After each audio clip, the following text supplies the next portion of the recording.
আসসালামু আলাইকুম বন্ধুরা। সৌদি আরবের যে বীজ থেকে চারা গজাবে তার যে প্রসেসটা দেখানোর কথা ছিল আমার আপনাদের সাথে, সেটা দেখাচ্ছি। এই সেই চারা গজিয়ে বড় বড় চারা হয়ে গেছে, কারণ একটু দেরি হয়ে গেছে আমার এগুলো বের করতে, কারণ বর্ষা ছিল, বর্ষার কারণে বসাতে পারিনি।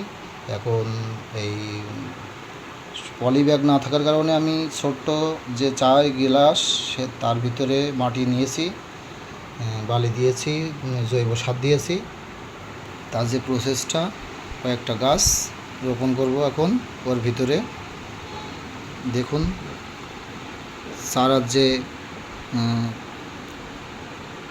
মূল শিকড় থেকে যে চারাটা বেরোয় সেইটাও বেরিয়ে গেছে, দেরি হয়ে গেছে অবশ্য। ঠিক আছে, ধন্যবাদ সকলকে। দেখুন, ভালো থাকুন, সুস্থ থাকুন, আল্লাহ হাফেজ।